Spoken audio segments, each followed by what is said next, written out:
We're back with another one, people. Today we're going to be talking about another very important topic, which is why teachers make for the best tech salespeople. Some of the best tech salespeople. I mean, obviously we work with a wide range of backgrounds here, but I'm joined by my good friend Norman. Norman, how's it going today? What's going on? I'm really excited to talk about this. I Yeah, am pretty excited to hear about this because this is actually not a demographic that actually sticks out when you're thinking about tech sales. You think about like a lot of people that are coming in from like real estate or from parallel sales industries, but teachers, anybody in particular within the sub demographic, like high school teachers, elementary school, or like actually, we dialed it back. When did you start noticing that this was kind of a thing that teachers wanted to break into tech sales? so we've been in operation formally since really when the pandemic hit. And it was at this time that we started having lots of teachers who were rethinking what their next step in their career would be. Oftentimes, it was already what most teachers have challenges with, which is overworked and underpaid. But then throw in a pandemic on top of that, and there was a lot of interest in how can I take some of the skills we've already earned and apply them into new industries. So pretty much since our inception, we've had a good amount of folks who are teachers wanting to be break into a career in tech and tech sales.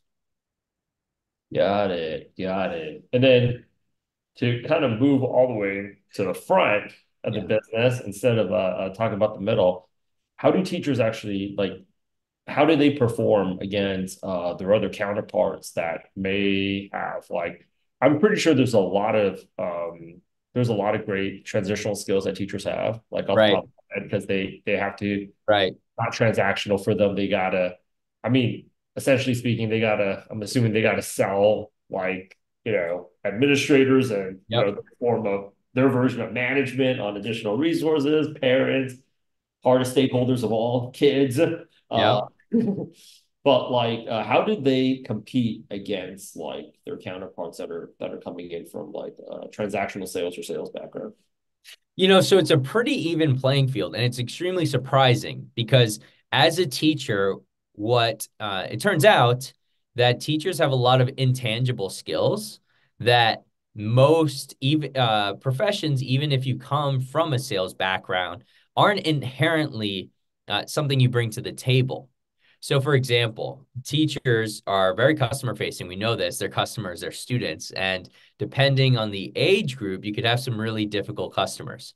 And so there's a level of emotional intelligence that a teacher who has experience has almost innately because they have so many years of experience dealing with, if you will, difficult customers, that as a teacher, when you are speaking with your students and they're working through something that they're overwhelmed with as it relates to their curriculum, you have to have some really great consultative sales skills. You have to not only think about what that student is bringing to you, which in sales we might call that the objection. What is some objection they're bringing that stops them from moving forward in their progress? But you have to think about what's behind that, right?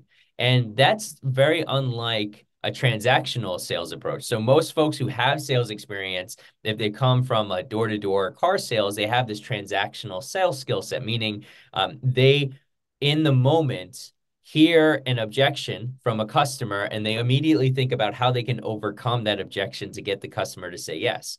Well, as a teacher, you have to take a totally different approach, right? You have to stop, pause, think about where that student is, and think about what questions and what comments are going to allow that student to open up to then enable you to move this conversation in the next direction, right? So that's a consultative skill set that you have.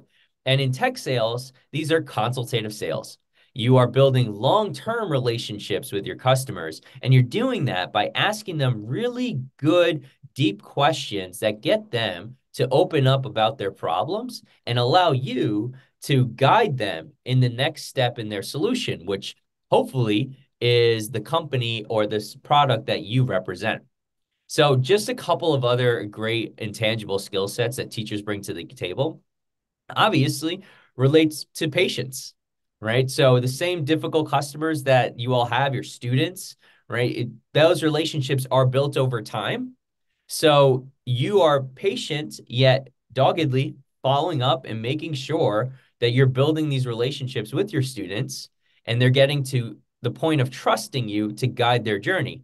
It's the exact same experience, albeit a different age group and different set of challenges with buyers in business to business sales. The first time you meet with them, the first time you connect with them, you're not going to move a conversation forward. It will take patience. It will take listening. It'll take asking some of those good questions, that consultative sales approach. And then over time, you will earn that trust and you will move the conversation, the potential relationship forward. You have to be personalized, right? In order for you to build that trust, you have to be speaking directly to that student and in tech sales directly to that buyer. So they can't feel like whatever direction you're giving them or guidance you're giving them is the same thing you would say it's very boilerplate to any other student or any other buyer. Exact experience in tech sales. You're working with leaders of industry that are giving you their time. When you have this relationship and this communication with them, it has to feel extremely personalized, as if you thought deeply about their potential challenges as an owner of a company or a leader in a company, and you've thought deeply as to how your product or your solution can benefit them, and you've delivered it that way. That's that level of personalization that most great teachers already bring to the table. And then finally, you're an educator, and that alone sets you apart, right? Sales and building these relationships and business to business sales is about gaining trust and then educating the buyer so that they maintain that trust with you, right? You are the most experienced and educated person in the room on your solution.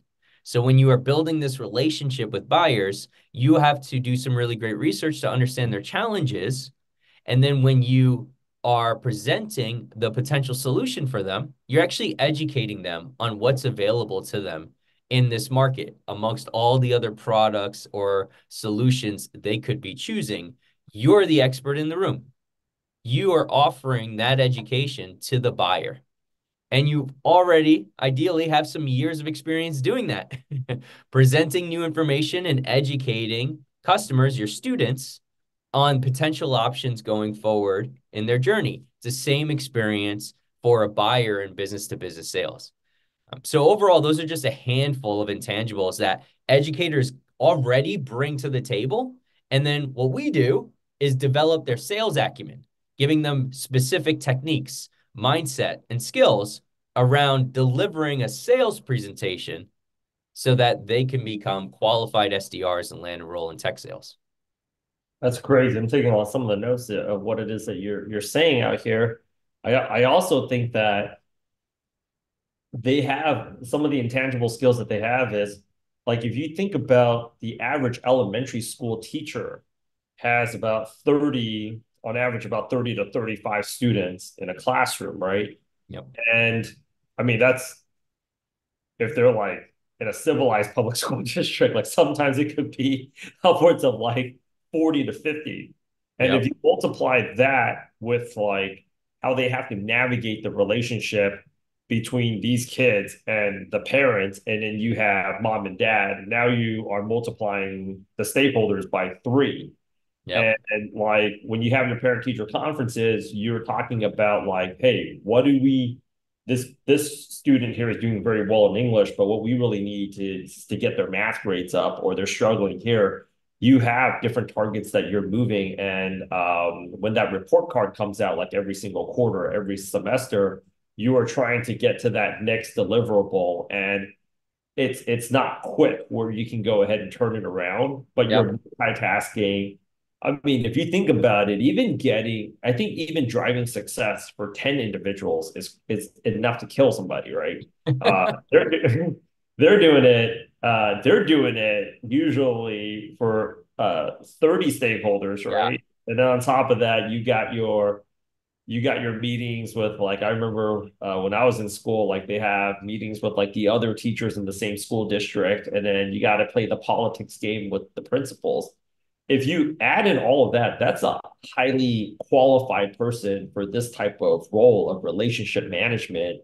Exactly. If you couple that in with, you know, in your racket, you can have 30 4.0 GPA grads, Yep. but get nothing Yep. at all. And probably, in some places you might even have to pay for your own parking permit. Uh, but now you take them in an environment, and that's 100% done in person too. So Excellent. now you put them in an environment where it's like they're working from home, they can optimize their workstation, and a lot of teachers have families, and they got to go ahead and manage that dynamic with their own, Right. right? Right. You all of a sudden take them into that. I'd say that battlefield that has no financial upside, and then you put them into a racket that's Yeah. got a whole lot of financial upside. Right. So like they're already used to delayed gratification because I think the tough thing about the transactional sales guys and girls that come into this is they're so used to that, like I'm getting rewarded quickly, that all of a sudden this idea of like delayed gratification of a much bigger payout, but obviously you're in a field like tech that's Yep. got a really bright future, but they got to really hold back. I think it's harder, but if you take somebody that their reward oftentimes is not even appreciated by the parents of like how much behind the scenes work that they did. When 100%. you put them into this bracket, they absolutely just crush it.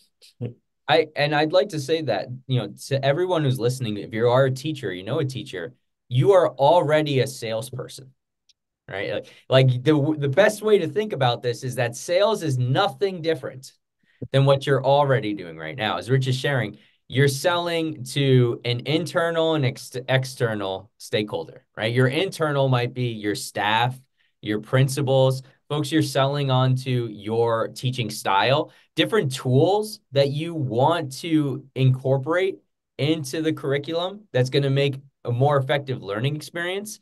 All of these types of conversations, like Rich is sharing, take time. The delayed gratification of this, you're already in relationship-based sales. 3 months, 6 months before you start seeing an outcome that was your initial vision for these conversations internally. And then the external, right? The parents, the students, you're selling them on your ability to be a strong teacher, on your ability to give personalized, because every teacher, every parent wants personalized attention to their students, right? Their ability to level up in different curricula, math, reading, etc. And just like Rich is saying, no one gives you credit for that until multiple months down the road, if not a year plus. So this is relationship-based sales. The first thing you should do if you're interested in this space is get the idea of you knocking on doors and having this high pressure person who hates the idea of speaking to you out the window. That's not you at all, and that is not the experience. It's everything you're doing right now. It's organization management, right? Your internal organization, the schools, the districts, the colleagues that you have, and then external organization, supporting the families of your students and the students themselves. That's what you do as an SDR. Only in tech sales, perhaps your income is unlimited if you do really well. Have you noticed from the career trajectory, like Yep. what are the types of companies Mhm. that teachers are ending up at? Because compared to, I think when we were going to school, obviously a lot more technology is implemented in the classroom right now. Mhm. Do you see them because they have that education domain experience that they're going to a lot of education tech companies, or is it kind of across the board just like everybody else? Great question. So first of all, I will say we absolutely love teachers, not only because of the intangibles, but also because they're some of the hardest workers, most attention to detail, have the most amount of perseverance because delayed gratification is part of the job. So absolutely love them. And it shows up in interviews with employers because an employer that's thinking about a new candidate to the field of tech sales, someone that doesn't already have 3 years of experience at a different company or similar company, they're testing how you're going to show up. They're testing your skill, but they're also testing how you're going to show up in these conversations with leaders at different companies, right? Your buyers. So when they speak with teachers, it kind of already shines through really clearly the professionalism and the business acumen that teacher may have. So ed tech 100%, but really any sort of complex sales, There are complex sales like cybersecurity sales or cloud computing sales, really deep technical types of sales that really align well to a teacher's experience because teachers typically will have a higher level of business acumen in addition to sales. So business acumen being they understand how a solution can impact the entirety of an organization.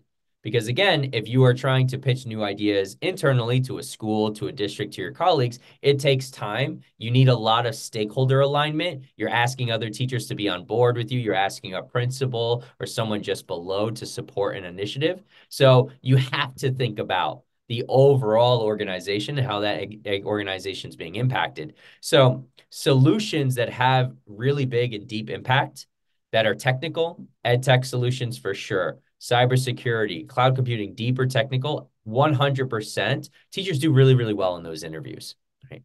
And then you can say generally, there's a lot of tech solutions like marketing tech. So tech solutions that are customer facing that because teachers have such a great experience with customers, students, right, and understanding the customer psychology, they will tend to do really well in those organizations as well. But most people who are breaking into sales cannot get the same jobs that teachers might be able to get to because they don't have the same business level of business acumen, understanding of how a solution impacts an organization as a whole. So I think that's how teachers have actually a leg up in the industry.